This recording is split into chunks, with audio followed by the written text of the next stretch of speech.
গুন্ডা দমনে নয়া আইন, সম্পত্তি নষ্ট হলে জেলের সঙ্গে 3 গুণ জরিমানা। রাজ্যে লাগু হবে অভিন্ন দেওয়ানি বিধিও, বার্তা মুখ্যমন্ত্রীর। एक तो मैं कानून कर दिया गुंडा दमन एक्ट, जो आपका बिजनेस में जाकर ताला चाबी लगाएगा, इंडस्ट्री बंद करेगा, तोड़फोड़ कर देगा, अंदर तो जाना ही पड़ेगा, जितना डैमेज किया उनको वसूल भी करना पड़ेगा। With penal interest 3 times. 1 crore का प्रॉपर्टी डैमेज करेगा तो 3 करोड़ उनको वसूली देना पड़ेगा। ये कानून असेंबली में पारित कर दिया हम लोग। बाकी है यूनिफॉर्म सिविल कोड, यूसीसीसी, ये भी होगा। एक देश, एक प्रधान, एक निशान, एक विधान, कोई 2 आइन कानून नहीं रहेगा। ये सब काम हम लोग धीरे धीरे कर रहा है। ভোট ব্যাংকের রাজনীতির জন্য অনুপ্রবেশকারীদের ব্যবহার, অনুপ্রবেশকারীদের লক্ষ্মীর ভান্ডার, তৃণমূলকে তোপ দেগে অনুপ্রবেশ নিয়ে হুঁশিয়ারি মুখ্যমন্ত্রীর। पहले दिन आकर हम लोग देश की सुरक्षा के लिए बॉर्डर में बीएसएफ को लैंड देना चालू कर दिया। बांग्लादेश से आया हुआ इलीगल इन्फ्लेटेटर्स, पहले सीपीएम और तृणमूल क्या करता था, पकड़ता था कुछ कुछ छोटा छोटा, कुछ लोग को तो पकड़ना ही मुश्किल था। वो लोग तो बोलता है हमारी सरकार क्यों हम लोग को पकड़ रहा है, पुलिस को डराता যে আমি হেলমেট কেন পরবো, জানো আমার সরকার আছে, আমি টোল ট্যাক্স কেন দেবো, জানো আমার সরকার আছে, তোমাকে ट्रांसफर করে দেবো।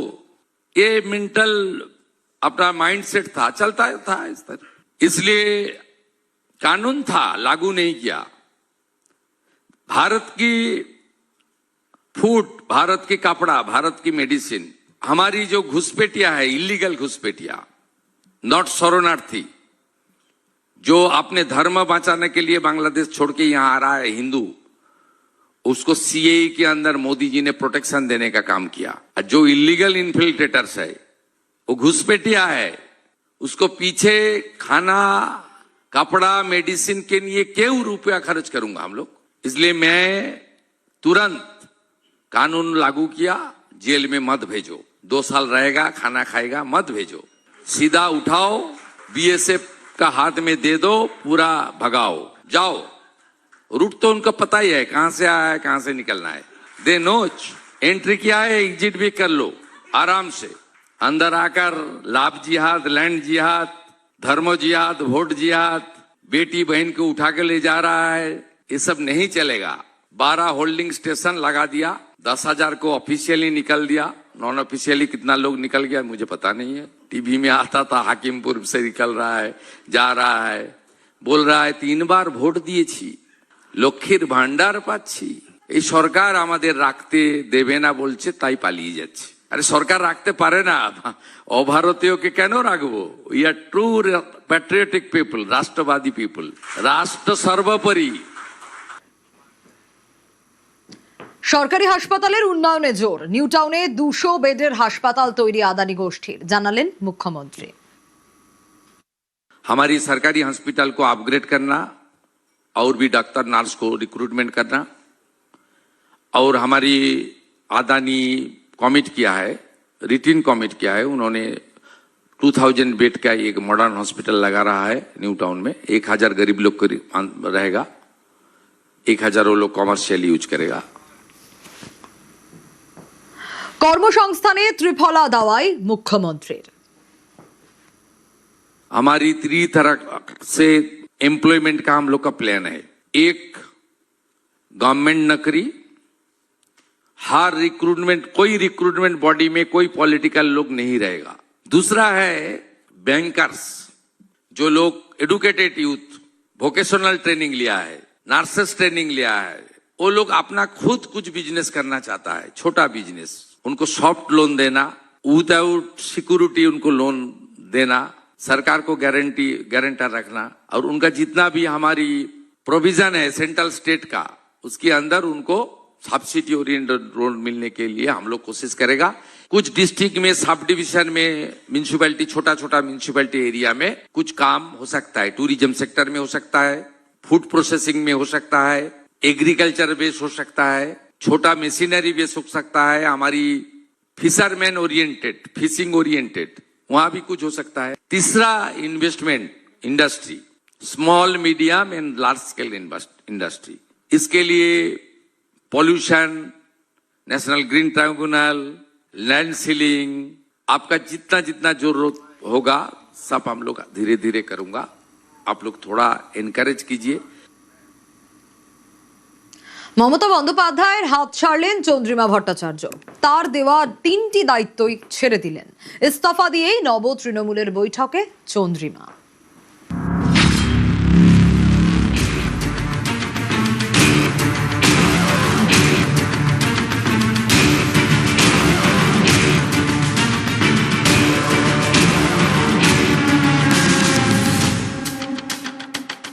কালের যাত্রার ধ্বনি শুনিতে কি পাও, তারই রথ নিত্যই উধাও। সবাই দেখবে, আমিও দেখবো, আমাকেও কাল কোথায় নিয়ে যাচ্ছে। একদা মমতা বন্দ্যোপাধ্যায়ের অত্যন্ত ঘনিষ্ঠ, সরকার এবং দল দুই ফ্রন্টেই তার আস্থাভাজন। শনিবার মমতা বন্দ্যোপাধ্যায়ের হাত ছাড়লেন সেই চন্দ্রিমা ভট্টাচার্য। আমার আনুগত্য প্রশ্নের চিহ্নের মুখে বলে আমার মনে হয়েছে, সেটা হয়তো আমার ব্যর্থতা। তাই আপনি দিদি অনেক পুরনো দিনের সৈনিক, একাধিক দায়িত্ব সামলেছেন মমতা বন্দ্যোপাধ্যায়ের টিমের হয়ে, মানে আজকে এই পরিস্থিতিতে কেন আসতে হলো? আনুগত্য প্রশ্নের চিহ্নের মুখে থাকলে আর তারপরে বিশ্বাসযোগ্যতা প্রশ্ন চিহ্নের মুখে থাকলে আর কিছু বাঁচে না। এদিন মমতাকে পাঠানো চিঠিতে চন্দ্রিমা লেখেন, তিনি তৃণমূলের রাজ্য সভাপতির পদ থেকে ইস্তফা দিচ্ছেন, তৃণমূলের ব্যাংক অ্যাকাউন্টে সইয়ের অধিকার ছাড়ছেন এবং নির্বাচন কমিশনে তৃণমূলের প্রতিনিধির দায়িত্বও ছেড়ে দিচ্ছেন। আমি কারুর দোষ দেখি না। আমি এত বড় লিডার নই যে আমি মমতা বন্দ্যোপাধ্যায়ের দোষ দেখবো। উনি আমায় বলেছেন, আমার দুঃখ লেগেছে যে আমার বিশ্বাসযোগ্যতা, আপনারা জানেন এখানে যে আমার আনুগত্য কি, আমার বিশ্বাসযোগ্যতা কি। গতকাল এই ঘটনাগুলোর পরে তিনি আমাকে ফোনে বলেছেন, কিছু এমএলএরা যারা গেছিলেন তাদের হাতে আমি ভবনটা তুলে দিলাম। তো আমি ভবন তুলে দেবার কে লিখে দিত মন্ত্রগুপ্তি বলে দেব না। আমি জানি বাজেটের কথা খানিকক্ষণ আগে, জনতা যখন জানে তার খানিকক্ষণ আগে আমি জানি। ছাপাটা সারা রাত্রির হয়, তার কারণ এটার অনেক সিক্রেসি বজায় রাখতে হয়। সেই সিক্রেসি বজায় রাখার মধ্যে আমিও ওয়ান অফ দ্য পার্সন যে যার জানার কথা নয় আর কি। আমি যখন এসে দেয় আমাকে তখন আমি জানি, তার আগে জানি। কারুর কারুর মনে হয় যেতে দীর্ঘদিনের সাথী ছিলেন এবং দীর্ঘতম ওনার মন্ত্রিত্বের তালিকাটাও দীর্ঘতম ছিল, তখন অভিমান হয়নি। যতদিন সমস্ত গুরুত্বপূর্ণ দপ্তরগুলো মমতা বন্দ্যোপাধ্যায় ওনাকে দিচ্ছিলেন তখন অভিমান হয়নি গো। লোকে দেখেছে যে আমার অনেক ক্ষমতা আছে, আমার অনেকগুলো দপ্তর, নিজস্ব মতামত নিয়ে আমার দপ্তর কতটা চালাবার ক্ষমতা ছিল সেটা নিশ্চয়ই আমাদের শ্রদ্ধেয়া মমতা ব্যানার্জি তিনি নিজেও জানেন, এবং এটা আমার বলার দরকার নেই। কুণাল বাবু কি বলছেন সেটা নিয়ে আমার মতামত প্রকাশের কোনো জায়গা নেই। মমতার হাত ছেড়েই বিধানসভায় চন্দ্রিমা ভট্টাচার্য যোগ দেন নব তৃণমূলের বৈঠকে।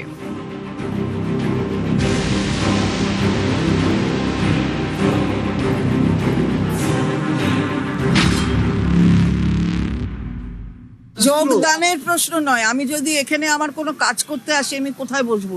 নিশ্চয়ই সরকার পক্ষের ঘরে জায়গায় গিয়ে বসবো না। আমি তো বিরোধীদের জায়গায় গিয়েই বসবো। তো বিরোধী পক্ষের যে ঘর সেখানে গিয়ে বসেছি, এতে যোগদানের কোনো ব্যাপার নেই। I don't know what is rebel and what is original. I do not know. I have not spoken about that. 22 তারিখে মিটিং করেছিলাম। এনসিডব্লিউ ন্যাশনাল ওয়ার্কিং কমিটি ঠিক হয়েছিল, কে চেয়ারপারসন হবে সেটা ঠিক হয়েছিল এবং বাকি পদাধিকার ঠিক হয়েছিল। তারা কিন্তু সবাই সবার জায়গায় অটুট রয়েছে। আর ওইখান থেকে যেই কমিটিগুলো ঘোষণা করা হচ্ছে তাদের মধ্যে একের পর এক তার রেজিগনেশন দিচ্ছে। ওখানে মুসল পর্ব চলছে, আরও ক্রমশ প্রকাশ্য আরও দেখতে পারবেন ভবিষ্যতে। মুশকিলটা হচ্ছে এদেরকে ভারতীয় জনতা পার্টি নেবে না, তাই তারা এইসবগুলো করে বেড়াচ্ছে। ভারতীয় জনতা পার্টি দরজা খুলে দিত, কোনো চাটা তৃণমূলই পেতেন না, চটি চাটা বলুন, বালিশ চাটা বলুন, কাউকেই পেতেন না। দেখতেন পিসি ভাইপু হয়তো ভারতীয় জনতা পার্টিতে যোগদান করার জন্য অ্যাপ্লিকেশন করে বসতেন। কিন্তু যাই হোক, দের আয় দুরুস্ত আয়, বেটার লেট দ্যান নেভার। যেটা করেছেন ভালো কাজ করেছেন।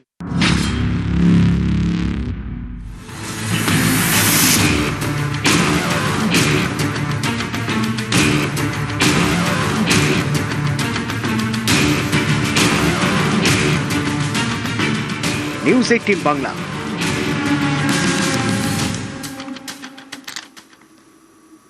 চন্দ্রিমা ভট্টাচার্য অনেকে বলতেন মমতা বন্দ্যোপাধ্যায়ের গুড গার্ল। দল থেকে সরকার সব জায়গাতেই মমতার অনুগত সৈনিক। এবার মমতার হাত ছাড়লেন সেই চন্দ্রিমাই, রাজ্য রাজনীতিতে নবচন্দ্রিমা।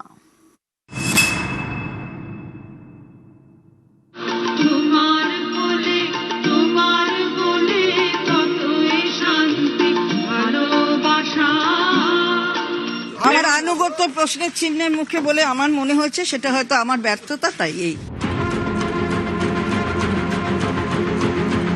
আনুগত্য। অনেকে বলেন তৃণমূলে এটাই ছিল চন্দ্রিমা ভট্টাচার্যের পরিচয়। তিনি দিদির অনুগত সৈনিক। দল এবং সরকার দুই ক্ষেত্রেই মমতা বন্দ্যোপাধ্যায় ডিপেন্ডেবল। সরকারের মুখ মমতা, আর যেখানে মমতা হাজির থাকতে পারছেন না সেখানেই চন্দ্রিমা। তৃণমূল জামানায় এটাই ছিল দস্তুর। মমতা বন্দ্যোপাধ্যায়ের মন্ত্রিসভায় ওজনের নিরিখে মমতার পরেই ছিলেন চন্দ্রিমা। একাধিক গুরুত্বপূর্ণ দপ্তর ছিল তার হাতে। স্বাস্থ্য প্রতিমন্ত্রী, আইন প্রতিমন্ত্রী, অর্থ দপ্তরের স্বাধীন দায়িত্বপ্রাপ্ত মন্ত্রী, ভূমি ও ভূমি সংস্কার মন্ত্রী। আমার আনুগত্য প্রশ্নের চিহ্নের মুখে বলে আমার মনে হয়েছে, সেটা হয়তো আমার ব্যর্থতা, তাই লক্ষ্য করার মতো বিষয় হলো, যে দপ্তর মমতা বন্দ্যোপাধ্যায় নিজের হাতে রাখতেন সেই দপ্তরেরই প্রতিমন্ত্রী করতেন চন্দ্রিমাকে, যেমন স্বাস্থ্য, অর্থ। তো মমতা বন্দ্যোপাধ্যায় যখন মুখ্যমন্ত্রী ছিলেন তখন দীর্ঘতম যে মন্ত্রীর দপ্তরের তালিকা ছিল তার নাম চন্দ্রিমা ভট্টাচার্য। তখন কষ্ট হয়নি, তখন দুঃখ হয়নি, তখন অভিমান হয়নি। বাজেটের কথা জনতা যখন জানে তার খানিকক্ষণ আগে আমি জানি, আমি যখন এসে দেয় আমাকে তখন আমি জানি, তার আগে জানি।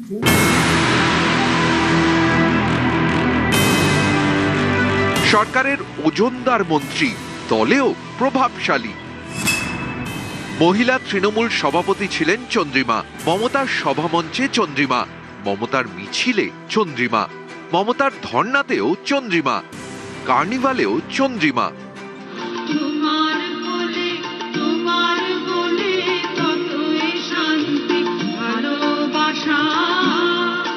যেখানেই নেত্রী সেখানেই চন্দ্রিমা। অনেকে বলেন চন্দ্রিমা ছিলেন মমতার গুড গার্ল। তৃণমূলের বৈঠকের পরে সাংবাদিকদের হাজারো প্রশ্নের সামনেও চন্দ্রিমা স্পিকটি নট, দিদির বারণ, তাই বলা বারণ। নেত্রী নির্দেশ দিয়েছেন, তাই কয়েক ঘন্টার মধ্যেই মিছিল করতে রাস্তায় চন্দ্রিমা। এমনটাও শোনা যায় সরকারের গুরুত্বপূর্ণ সিদ্ধান্ত মন্ত্রীদের জানাতে হবে। তখন মমতার দূত হয়ে মন্ত্রীদের ফোন করতেন চন্দ্রিমাই। কিন্তু বাড়তি কোনো শব্দ নয়, যেটুকু দিদি বলেছেন দাড়ি কমা সমেত শুধুমাত্র সেইটুকুই। সেই কারণেই মমতার গুড গার্ল।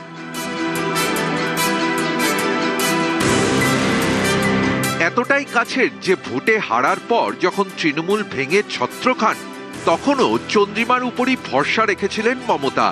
তাকে দলের রাজ্য সভাপতি করেছিলেন। 22শে জুন মমতার তরফে যে চিঠি গিয়েছে দিল্লিতে নির্বাচন কমিশনের দফতরে, তাতেও চন্দ্রিমার নতুন পদের উল্লেখ। মমতার এহেন গুড গার্লই তাকে গুড বাই জানিয়ে দিলেন। উনি অনেকদিন ধরেই আমাকে বলছিলেন পদত্যাগ করবেন, কারণ ওনার ছেলে গিয়ে অলরেডি হাত মিলিয়েছেন। আমার তার জন্য কিছু বলার নেই, ভালো বুঝেছে হাত মিলিয়েছে, তাদের লাগেজ ব্যাগেজ থাকতে পারে। যেদিনকে নভোটেলে গেছে 22 তারিখ থেকে 3 তারিখ সন্ধ্যের আগে অবধি আমি আমার ছেলের সাথে পলিটিক্স নিয়ে কোনো কথা বলিনি। আগে আমি ওর অফিস যেটা রাস্তার ওপরে, সেখানেও গিয়ে বসতাম, আমি সেটাতেও যাইনি। আমাকে যখন ড্রাইভার জিজ্ঞেস করছে আমি বলছি না, তোর দাদা অন্য দল করে, আমি অন্য দল করি, আমি যাইনি সেই অফিসে। এটা হয়তো বিশ্বাস করবেন না, কারণ এখন আমার বিশ্বাসযোগ্যতা নেই। একসময় মমতাকে ঘিরে দেখা যেত বলয়। একে একে অনেকেই সরেছেন, এবার সরলেন চন্দ্রিমা। মমতার হাত ছেড়েই নব তৃণমূলের বৈঠকে নবচন্দ্রিমা। তোর চন্দ্রিমা ভট্টাচার্য আস্থাভাজন, চন্দ্রিমা জীবনে অনেকের আস্থাভাজন থেকেছে। ডক্টর দেবী পাল থেকে শুরু করে সোমেন মিত্র থেকে শুরু করে পরপর অনেকের আস্থাভাজন হওয়ার পরে তারপরে এরা একজন আস্থাভাজনের উপর নির্ভরশীল নয় তো। নিউজ 18 বাংলা। আচ্ছা, তৃণমূলের লোগো তহবিল কার দায়িত্বে? জোড়া ফুল কি হারাতে চলেছেন মমতা বন্দ্যোপাধ্যায়? মমতা কি ধরেই নিয়েছেন প্রতীক হাতছাড়া হতে চলেছে? মমতার মন্তব্যে জোর জল্পনা। বিজেপিতে থেকে দল ভাঙার চক্রান্ত। ভাবেন কি যে আমি মরে গেছি? ভাবেন কি আমাদের কর্মীরা মরে গেছে? ভাবেন কি অল ইন্ডিয়া তৃণমূল কংগ্রেস মরে গেছে? মনে রাখবেন, আপনার পক্ষে আছে বলে সরকার, আপনি তাকে দিয়ে নির্বাচন কমিশনের কাছে কমপ্লেন করিয়ে আপনি সিম্বল কেড়ে নিতে পারেন। যদিও আমরা জানি সিম্বল আপনার পক্ষে যাবে না, কিন্তু ধরে নিলাম যদি ভ্যানিশ কুমার বাবু আমাদের পার্টিকে ফিনিশ করার জন্য ইলেকশনটাও করেছেন, যদি সিম্বল দিয়েও দেয় তাতে কি যায় আসে? সিম্বল সেটাই হয় যেটা সাধারণ মানুষ গ্রহণ করে, তৃণমূল কংগ্রেসরা গ্রহণ করে। আমি এই সিম্বল দিয়ে 1 মাস 22 দিনের মাথায় আমি কিন্তু লড়াইটা করেছিলাম। তখন আমি সিম্বলটাও কাউকে চেনাতে পারিনি। আর এখন দরকার আমি গলায় সিম্বলটা ঝুলিয়ে মানুষের কাছে যখন বেরোবো, আপনারা কি আমার কণ্ঠরোধ করতে পারবেন? হঠাৎ করে গেল রব কেন? ভরসা রাখতে হবে কমিশনের উপর, পাল্টা কটাক্ষ ঋতব্রতর। নির্বাচন কমিশন একটা অ্যাপেক্স বডি, প্রাতিষ্ঠানিক পোস্ট। মানে হঠাৎ করে ঠাকুর ঘরে কে আমি তো কলা খাইনি, হঠাৎ এগুলো বলতে হচ্ছে কেন? যে প্রতীকের কথা। ভরসা রাখুন না নির্বাচন কমিশনের ওপর, অ্যাপেক্স বডির ওপর তো ভরসা রাখতে হবে। দেশের তো একটা কাঠামো আছে, আইন আছে, সংবিধান আছে। রাজ্যে পালা বদলের পর বাংলায় শিল্পের স্বপ্ন, বদলের বাংলায় বিনিয়োগের জোয়ার। এবার হুগলিতে নতুন কারখানা খুলছে জুপিটার ওয়াগন। এই কারখানায় তৈরি হবে বন্দে ভারত ও মেট্রোর অত্যাধুনিক কোচ। দীর্ঘ 50 বছর ধরে তো শুধু এখানে কোম্পানি, আজ ওই কারখানা বন্ধ হয়ে গেল, কাল ওই কারখানা বন্ধ হয়ে গেল, এটাই আমরা শুনে এসেছি। এশিয়ার বৃহত্তম কারখানা হিন্দুস্তান মোটর বন্ধ হয়ে গেল। কল কারখানা হলে এলাকার ছেলেরা যদি কাজ পাবে, খুবই ভালো উদ্যোগ। আর আমরা তো এই ভেবেই তো এখানকার জনগণ, পশ্চিমবাংলার মানুষ তোমার আশীর্বাদ দিয়েছে, বিজেপি সরকার হয়েছে, একটা ডবল ইঞ্জিন সরকার হবে, খুবই ভালো।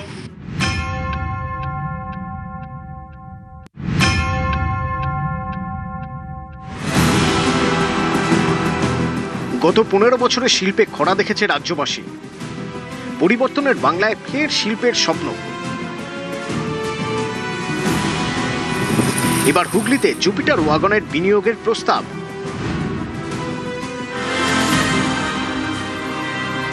শুক্রবার এক্স পোস্টে হুগলির প্রাক্তন বিজেপি সাংসদ লকেট চট্টোপাধ্যায় লেখেন, হুগলিতে বন্দে ভারত ও মেট্রোর অত্যাধুনিক কোচ তৈরির কারখানা খুলছে জুপিটার ওয়াগন।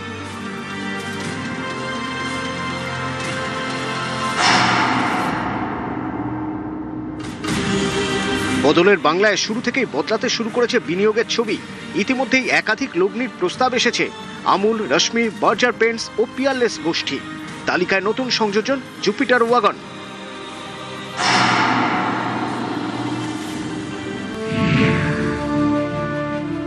এই মুহূর্তে দেশ জুড়ে 8টি কারখানা রয়েছে জুপিটার ওয়াগনের।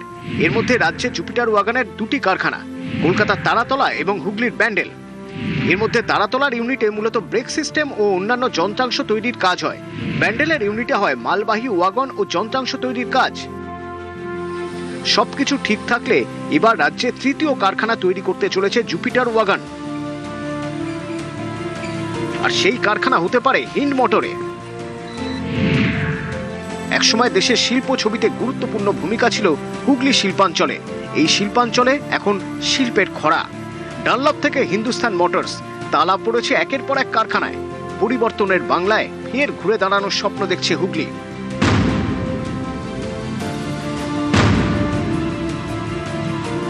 2014 সালে কারখানা তৃণমূল সরকার থাকাতে বন্ধ হয়েছে।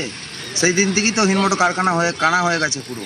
এখন আবার নতুন সরকার এসছে যাতে কারখানাটা খুলে হোক। আমরা তো এতে খুশি, খুবই খুশি। রাস্তাঘাট লাইট হবে, কারখানাটা খুলবে। মোদী সরকার এসে আমাদের খুবই ভালো লাগছে। 2000 সালে কারখানাটা চলতো, তখন বিশাল ব্যাপার ছিল। আগে কোনো উন্নয়ন হয়নি। এই যে এখন বিজেপি সরকার এসছে, ডবল ইঞ্জিন সরকার, এনাদের ইয়েতে আমরা অনেক উপকৃত এবং অনেক ভালো ভালো কাজ দেখতে পাচ্ছি। এখানে শিল্প হলে তো খুবই সুবিধে এবং খুব ভালো হবে। হুগলি থেকে রানা কর্মকার, নিউজ 18 বাংলা।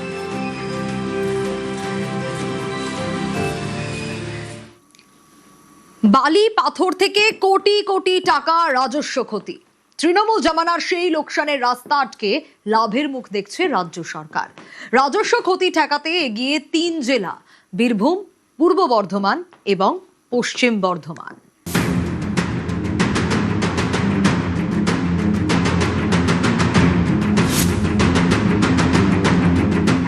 বালি থেকে পাথর, গত 15 বছরে সব ক্ষেত্রেই পাহাড় প্রমাণ দুর্নীতির অভিযোগ উঠেছে। বালি পাচার, পাথর পাচার, কোথাও আবার বৈধ যাতায়াতেও অবৈধভাবে টাকা আদায়ের অভিযোগ। এর জেরে কোটি কোটি টাকার রাজস্ব হারাতে হয়েছে রাজ্য সরকারকে। বদলের বাংলায় এই রাজস্ব ক্ষতি বন্ধ করতে প্রথম থেকেই তৎপর প্রশাসন। এতে ইতিবাচক ফলও মিলেছে।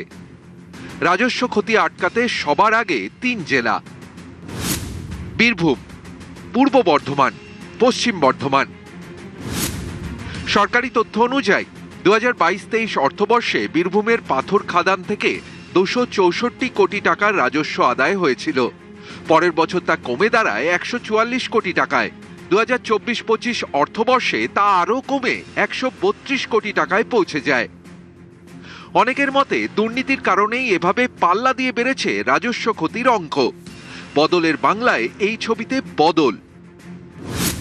পালাবদলের পর মাত্র 1 মাসে শুধুমাত্র বীরভূম থেকে রাজস্ব আদায় হয়েছে প্রায় 83 কোটি টাকা। এভাবে চললে 1 বছরে কম বেশি 900 কোটি টাকা রাজস্ব আদায় হতে পারে শুধুমাত্র বীরভূম থেকেই। বীরভূমের পাশের জেলা পূর্ব বর্ধমান। গত বছর অবৈধ বালি মজুতের উপর জরিমানা বসিয়ে রাজ্য আয় করেছিল প্রায় 10 কোটি 27 লক্ষ টাকা। এবছর শুধুমাত্র জুন মাসেই আদায় হয়েছে 20 কোটি টাকা। 1 বছরে 10 কোটি আর মাত্র 1 মাসে 20 কোটি। পশ্চিম বর্ধমান থেকে রাজস্ব আদায় হয়েছে 7 কোটি টাকা। রাজ্যে পালাবদলের পরই বালি পাথর নিয়ে কড়াকড়ি। যেমন বীরভূমের কথাই ধরা যাক। অভিযোগ, তৃণমূল জমানায় রাজস্ব এড়াতে নির্দিষ্ট চেক গেটের বদলে গ্রামের মেঠো পথ দিয়ে যেত পাথর বোঝাই গাড়ি। অভিযোগ, সরকারকে করের টাকা না দিয়ে পুলিশকে ঘুষ দিলেই সহজে পাচার হয়ে যেত। বীরভূমে 9টি ডিসিআর চেক গেট রয়েছে। 17ই মে রবিবার প্রথম কালেকশন শুরু করে সরকার।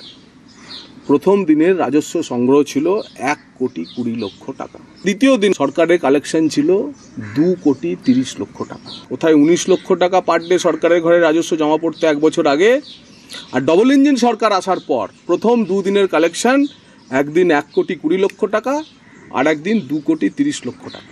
তাহলে গত 15 বছর ধরে অন্তত পক্ষে 10,000 কোটি টাকার সরকারি রেভিনিউ এইভাবে লুট। রাজ্যের 5 জেলায় রাজস্ব আদায়ের পারফরমেন্স ভালো হলেও 5 জেলাতে পারফরমেন্স আদায় খারাপ রাজস্বের ক্ষেত্রে। মুখ্যমন্ত্রী শুভেন্দু অধিকারী সেই জেলাগুলিকেও রাজস্ব আদায় বাড়ানোর জন্য প্রয়োজনীয় পদক্ষেপের নির্দেশ দেন। বালি পাথর থেকে যাতে কোনোভাবেই রাজস্ব আদায় ফাঁকি না হয় সেটা নজর দিতে হবে। এমনকি খরচ যাতে কমানো যায় সেই দিকেও নজর দিতে হবে। বৃহস্পতিবার তেমনটাই নির্দেশ দেন মুখ্যমন্ত্রী শুভেন্দু অধিকারী। ক্যামেরায় সুব্রত জানার সঙ্গে সোমরাজ বন্দ্যোপাধ্যায়, নিউজ 18 বাংলা, কলকাতা। অভিষেককে এক হাত কৃষ্ণেন্দু, টাকার বিনিময়ে ভোটের টিকিট বিক্রি, একাধিক অভিযোগ, বিস্ফোরক অভিযোগ একের পর এক। কি বলেছেন কৃষ্ণেন্দু নারায়ণ চৌধুরী, শোনাবো। প্রতীক জৈন আইপ্যাকের এখানে যিনি ডাইরেক্টর ছিলেন, ওর অনেকগুলো এজেন্ট থাকতো। তারা বিভিন্ন লোকের সঙ্গে কথা বলতো, দরদাম করতো এবং তার থেকে উপঢৌকনও নিত। এবং সেই উপঢৌকনগুলো পর দেখা গেছে ওরা পেয়ে গেছিল। আমার কাছে এরকম একজন এসেছিল, আমাকে স্টাডি বললো আপনি কোথা থেকে দাঁড়াতে চান। First choice is Manikchak. বলে এর জন্য কিছু করতে হতে পারে আপনাকে। আমি তখন বলছি আমি পয়সা দিয়ে নমিনেশন দিব না। আজকে যদি কৃষ্ণেন্দু চৌধুরীর কাছে এই অফারটা হয় তাহলে অন্য জনের কাছে হবে। যারা এসেছিল তাদেরকে ধরুন না, ধরলে বোঝা যাবে কাকে দিয়েছে না দিয়েছে। এবং এটা না সরকারি পোস্ট হোক, অন্য ইলেকশন হোক, সবকিছু পয়সার বিনিময় হয়ে গেছিল। অভিষেকের একটা মাইনাস পয়েন্ট না, 1000টা মাইনাস পয়েন্ট ছিল। মানুষকে মানুষ মনে করতো না, সিনিয়রদেরকে নাম ধরে ডাকতেন, পার্টির পোস্টগুলোও দিতে হতো পয়সার বিনিময়ে। বদলের বাংলায় জাতীয় নিরাপত্তায় জিরো টলারেন্স, নিরাপত্তার বলয়ে চিকেন স্নেক, নজর সীমান্ত সুরক্ষায়।